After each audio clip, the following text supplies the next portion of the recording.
I just want to be loved. Mark Curry's like a big brother to me. I love Harvey's like a uncle, and DL's like a brother. He says crazy stuff about me, but I don't take it negative. One time he said, Marlon Wayans ain't a real comedian. I said, okay.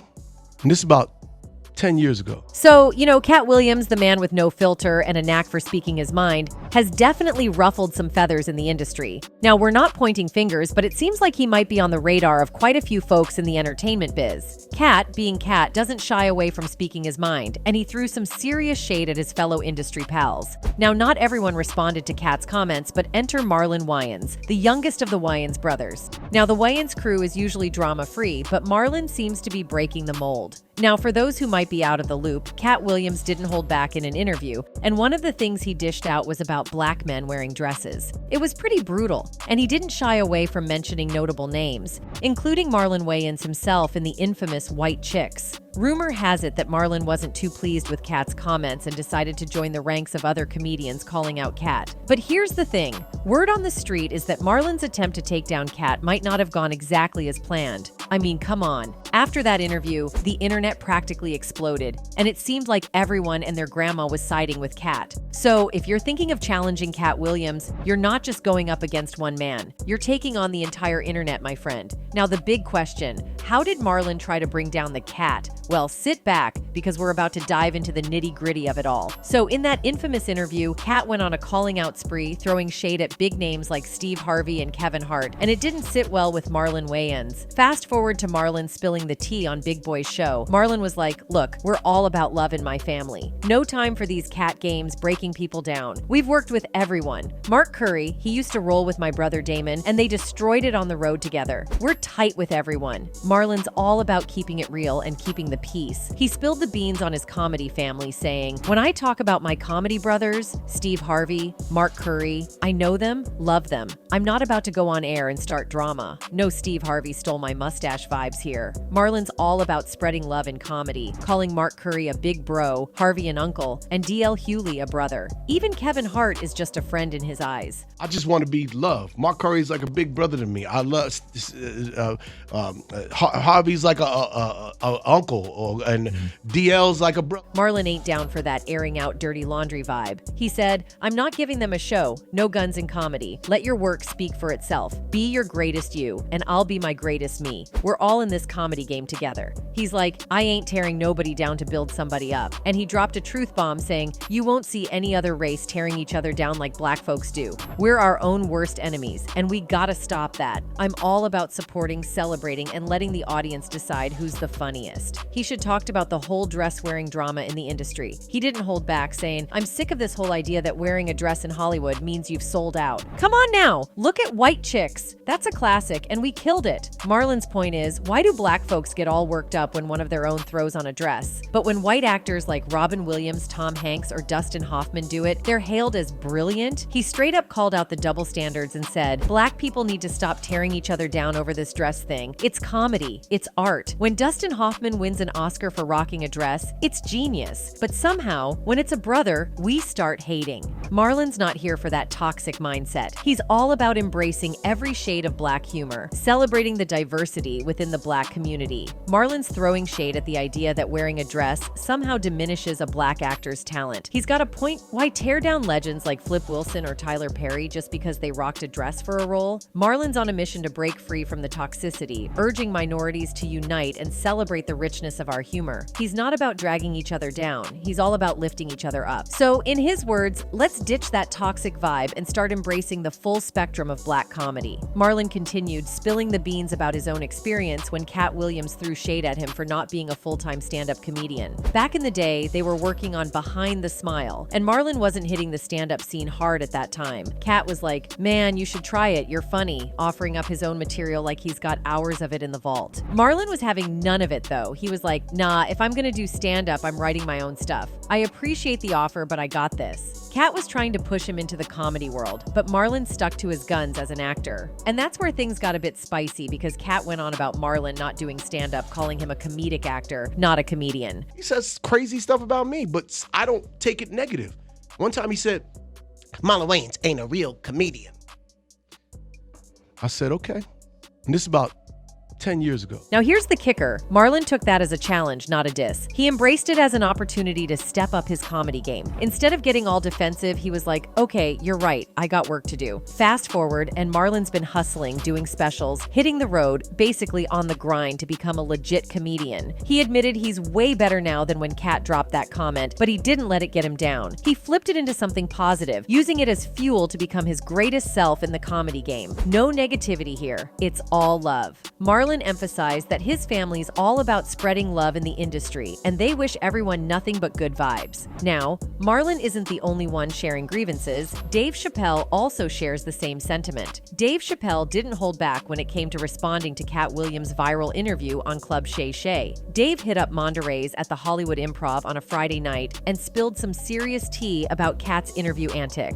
So, Dave's not just a little miffed, he's downright peeved, and you can feel the heat in his stand-up set. His main Katt went and fired shots at fellow black comedians. Dave was like, he ethered N. He didn't say anything about any of these white boys. None of these white boys function like that. Translation: Dave's pointing out that in the world of comedy, he's not seeing white comedians tearing each other apart like Katt did with his own community. One part of the game is this.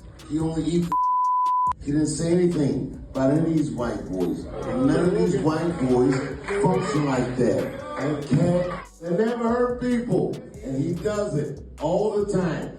This one and that one and this one. But nigga, I didn't hear anything that you did. Dave didn't mince words, suggesting that hurt people, but he also owned up to being a bit damaged himself. The real kicker? Dave's not out here throwing shade at his fellow comics despite his own struggles. And you know what? He's got a point. Why go after the black comedians when there's a whole system at play? It's like Dave saying, if you're gonna call out Hollywood's power structure, don't just aim at the puppets. Go after the ones pulling the strings. Talk about the planters, not just the plant. Dave's dropping truth bombs, emphasizing that any real conversation about power in the entertainment industry needs to include talking about the influence of white folk. If you're serious about shaking up the room and addressing industry issues, you start at the top, at the head honchos. Going after your peers might make you the talk of the town, but to make real change, you've got to tackle the root of the problem. All right, for those who've been living under a rock, let's dive into what Katt Williams spilled about these comedians and see if he really went too far. First up on the hit list is none other than Steve Harvey. Let's rewind the clock to December 2008, when Steve Harvey and Katt Williams found themselves in the headlines. These two haven't exactly been best buds for over a decade, and there's a story behind it. So, Katt Williams decided to call out Steve Harvey right before a Christmas season show, and things got wild. Picture this. Jamie Foxx, who was a radio host at the time, throws shade into the mix by playing a clip of Williams dissing Steve Harvey. Katt, on the phone, goes on a rant saying, I want to apologize for what's going to happen, hinting at their upcoming joint comedy gig. But here's the kicker. He drops the bomb, telling Steve that once he hits the stage, it's game over for him as the king of comedy. Steve Harvey then calls in, baffled by the whole situation. He tells Jamie and the crew, I've always been cool with Katt, explaining that back in LA, he didn't even know who Katt Williams was. Imagine that, Steve Harvey asking, whoever Katt Williams is, call me. So Katt Williams didn't hold back in the recent interview, laying into Steve Harvey. Katt straight up called out Steve for supposedly being jealous of Bernie Mac, spilling the tea on their years-long. According to Katt, Bernie felt Steve was trying to mess with his movie roles, even attempting to snatch a role in Ocean's 11, creating major tension. Katt went on to claim that Steve, in an appearance on Club Shay Shay, tried to act all nonchalant about not wanting to be a movie star. But according to Katt, Steve was secretly trying to compete with Bernie Mac for movie roles. And that's not all. Katt also accused Steve of stealing material from another comedian, Mark Curry, and allegedly lying about being homeless. In Katt's words, the same Steve that went to go watch Mark Curry do his whole sitcom and then stole everything Mark Curry had. Now, Steve got a sitcom where he's the principal, wearing a suit and rocking a high-top fade, making all black men think he's got the best lineup in the business. And it's a man unit, not the real deal. The same Steve that went to go watch Mark Curry do his whole sitcom and then stole everything Mark Curry had. It's the same that hated on Bernie with this same thing. I didn't want to be a movie star. No, you couldn't be a movie star. Katt also called Steve out for supposedly lying about being homeless, saying, "That's my story. That's not his story. Steve Harvey was never homeless. When Mark Curry was touring with him 25 years ago, he was making $3,000 a show in cash and doing 5 shows a week. They just tell the stories." Katt didn't stop there, diving into Steve's marital history, claiming Steve said it was his first wife who got him where he is, then switched it up with the next wife, who thinks like a man. Katt questioned Steve's credibility and authenticity, especially when it comes to claiming to be the king of comedy. He even spilled that he was offered the chance to be the 4th king of comedy, but turned it down because of how Steve allegedly treated Bernie Mac. Katt said, "Because the whole time Bernie was here, you were acting like you were funnier than him. You stop it. That man was funnier than all of y'all." Katt's not holding back, calling Steve out on his claims and keeping it real about how comedy worked. Hold up, there's more to this Katt Williams saga. He might not just be blowing smoke. Guess who's supposedly backing him up? None other than Mark Curry. Yeah, that's right, Mark Curry's name is in the mix. So here's the scoop. Comedians really don't like it when someone swipes their jokes. And guess who's gotten on the wrong side of quite a few funny folks? Yep, our man Steve Harvey. In the wild world of showbiz, especially comedy, things can get messy real quick. Celebs borrowing each other's art, or in this case, straight up stealing jokes. It's like a comedy minefield. Mark Curry is making some noise, putting Steve Harvey on blast for allegedly lifting his material on a very public stage. Mark Curry, the comic who rocked the industry early on, is pointing fingers at Steve Harvey, claiming Harvey's not the stand-up guy his brand makes him out to be. According to Curry's spill, Steve Harvey's comedy success might not have been as smooth as he led us to believe. It's like he's saying, hey, those things that made you love Steve Harvey might not have all come from the man himself. Alright, so in the entertainment biz, things can get a bit fuzzy, right? I mean, allegations and drama are practically part of the package. But here's the thing, Steve Harvey isn't exactly new to this whole mess. Over the years, he's found himself in a tangle of similar problems. Now, add Mark Curry's recent claims to the mix, and it's like, hold up, is Steve Harvey not the flawless life coach we all thought he was? We might be on the brink of uncovering a slice of his success story that didn't quite make it into his best-selling book. Normally, when someone's throwing accusations around, it's because they're not exactly sitting on top of the success mountain, right? Well, that's not the case with Mark Curry, and that's what's keeping this whole Steve Harvey drama in the headlines. It's not your typical scenario. Mark Curry is not your average accuser. Back in the 90s, when becoming a star was like hitting the jackpot, Mark was living the dream. Started in stand-up, globe-trotted, packed out comedy spots, the whole 9 yards. Now, he has taken aim at some big shots in the entertainment game, calling them out as nothing but joke-stealing frauds. And guess who's in the spotlight first? Steve Harvey. So, in a couple of recent chats, Mark spilled the beans, claiming that Steve Harvey straight up recycled his material for jokes on his shows. And this isn't a new Mark's been throwing shade about Steve lifting his jokes way back when on Harvey's NBC talk show. Alright, so there's this explosive video, and it's got Steve Harvey and Mark Curry tangled up in some serious comedy.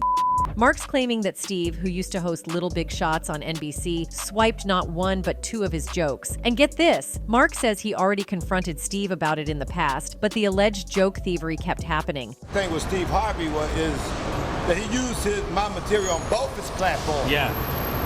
After I talked to him, I saw him at Def Jam, I went up and talked to him, I said, man, you're using my material. Now Mark, who's 62, spilled the tea to TMZ, saying that Steve jacked his Halloween bit, a personal story about growing up. But Steve wasn't having any of it. He straight up denied the accusations, saying Mark couldn't even name the supposedly stolen joke. Things got heated real quick, with Steve telling Mark to get a life and get a career. Curry says that you're still stealing his jokes. Hey man, listen to me.